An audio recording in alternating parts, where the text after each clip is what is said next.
Hello guys, welcome to our friends. In this video lecture we are talking about that very important phenomena which is called the Western blot. Okay, so in this previous video lectures we are always talking about that further is the southern blotting, which is useful for that DNA detection.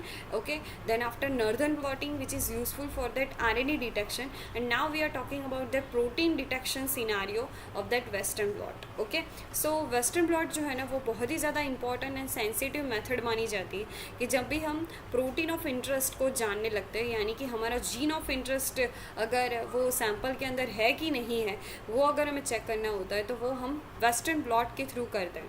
Okay, so western blot जो है ना वो बहुत ही ज़्यादा sensitive method मानी जाती है as compare to the ELISA और वो सारी टेक्निक्स. वो भी सारी टेक्निक्स है, लेकिन सबके कुछ ना कुछ advantages and some are the disadvantages also. So here the Western blot scenario, in this scenario we are talking about the first of all हमें क्या करना पड़ेगा कि हमारा जो प्रोटीन ऑफ इंटरेस्ट है, यानी कि हमने जो लाइसेट प्रिपेयर किया है उसके अंदर क्या होगा, हमारा प्रोटीन होगा. ओके, तो वो प्रोटीन कि जिसके अंदर बहुत सारे प्रोटीन्स हो गए, ऐसा नहीं होगा कि हमारा जीन ऑफ इंटरेस्ट ही होगा. ओके, बहुत सारे प्रोटीन्स हो गए, तो उस प्रोटीन को पहले तो सेपरेट करना पड़ेगा. हमें पता होना चाहिए कि हमारे gene of interest of protein का वेट कितना है. ओके, तो उसके हिसाब से क्या होगा, यहाँ पर एसडीएस पेज के थ्रू उसका क्या होगा, पहले तो सेपरेशन होगा. तो हमें पता है कि एसडीएस पेज जो है वो कैसे वर्कआउट करता है, through on the basis of that their molecular weight and charge के बेसिस पर वो प्रोटीन को सेपरेट करेगा. जैसे ही सेपरेट हो जाता है तो आप देख सकते हैं कि जो लो मॉलिकुलर वेट है वो वाले प्रोटीन्स हमें बॉटम के साइड मिलेंगे और हाई मॉलिकुलर वेट वाले जो प्रोटीन्स हैं वो हमें अपर साइड मिलेंगे. उसके बाद हम देख सकते हैं कि इस जो जेल है वो बहुत ही ज़्यादा क्या होती है, सेंसिटिव होती है. तो ये जो जेल सेंसिटिव तो है ही, साथ ही साथ वो बहुत ही ज़्यादा क्या है, आगे उसकी फर्दर एनालिसिस नहीं की जाती. इसीलिए हम क्या करते हैं, इस जेल को एक मेम्ब्रेन के अंदर ट्रांसफ़र करते हैं जिसका नाम है PVDF. याद रखना, पॉलीविनाइल डाइफिनाइल फ्लोराइड. ओके, सो PVDF मेम्ब्रेन के ऊपर ये ट्रांसफ़र हो जाता है. तो ये सारे जो बैंड्स हैं वो कहाँ पर ट्रांसफ़र हो जाएंगे, PVDF मेम्ब्रेन पर.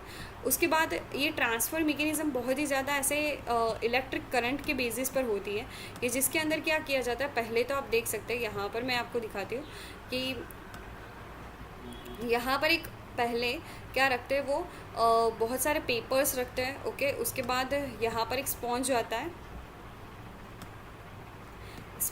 उसके बाद हमारी जो मेम्ब्रेन है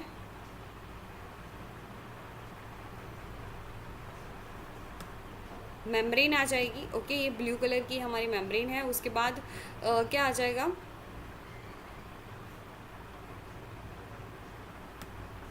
ये PVDF मेम्ब्रेन आएगा. उसके बाद फिर से ये क्या आएगा, यहाँ पर जस्ट अ सेकेंड, ये जेल नहीं है, यहाँ पर फिर से पेपर्स आ जाएंगे. ओके, पेपर्स के 2 या 3 ऐसे करेंगे. उसके बाद स्पॉन्ज आ जाएगा और उसके ऊपर पेपर वेट रखेंगे. इस तरह से पूरी एक मैकेनिज्म चलती है ऐसे. ओके, यहाँ पर हमें याद रखना है कि जेल और जो मेम्ब्रेन ये दोनों आपस में साथ में होने चाहिए. इस तरह से देखो,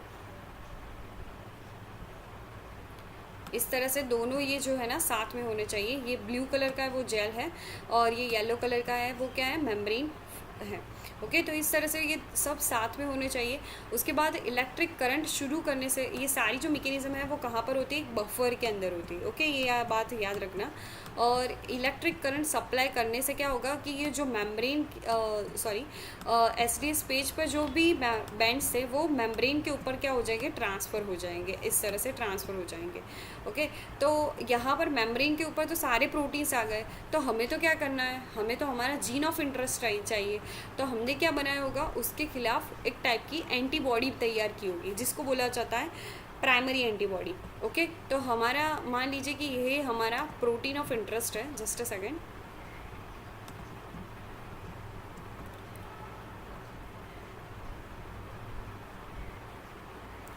ये मान लीजिए कि ये हमारा क्या है, प्रोटीन है, ओके, प्रोटीन ऑफ इंटरेस्ट है, और जिसका मैं क्या कर रही हूँ यहाँ से डिटेक्शन करना चाहती हूँ, तो मैं क्या करूँगी, बायोटीन लेबल्ड एंटीबॉडी को यहाँ से मैं डालूँगी। कौन सी एंटीबॉडी मैंने बोला, बायोटीन लेबल्ड एंटीबॉडी, ओके। तो ये बायोटीन लेबल्ड एंटीबॉडी जो है वो क्या करेगी, हमारे जो जीन ऑफ इंटरेस्ट है या फिर प्रोटीन के साथ बाइंड हो जाएगी, ओके। और जैसे ही ये बाइंड होती है उसके बाद हम क्या करेंगे, वॉश आउट करेंगे, जो अनबाउंड एंटीबॉडी है वो निकल जाए इसीलिए। उसके बाद हम सेकेंडरी एंटीबॉडी डालेंगे, और वो क्या होगी, बायोटीन से स्ट्रेप्टाविडीन आता है, ओके। तो स्ट्रेप्टाविडीन जो है वो क्या करेगा, स्ट्रेप्टाविडीन कुछ ना कुछ प्रोडक्ट जनरेट करेगा, और हमें यहाँ पर एक कलर रिएक्शन मिलेगी, और इस कलर रिएक्शन को हम फ्लोरोसेंस डिटेक्शन के अंदर भी देख सकते हैं, फ्लोरोसेंस माइक्रोस्कोप के अंदर देख सकते हैं। और केमिल्यूमिनेसेंस अगर आपने यूज़ किया है, केमिकल यूज़ किया है, तो वो भी हम देख सकते हैं अलग मेथड के अंदर। तो यहाँ से हमें ये पता चल रहा है कि हमारा जो प्रोटीन ऑफ इंटरेस्ट है उसको हम कैसे डिटेक्ट कर सकते हैं, by the help of western blot, okay. As well as बहुत सारी ऐसी डायग्नोसिस टेक्निक्स है, यानी कि अगर HIV है उसका अगर आपको डिटेक्शन करना है तो भी आप वेस्टर्न ब्लॉट के थ्रू कर सकते हो। तो I hope you are clearly understood the western blot analysis techniques. Please like this video and subscribe my channel if you are new viewers.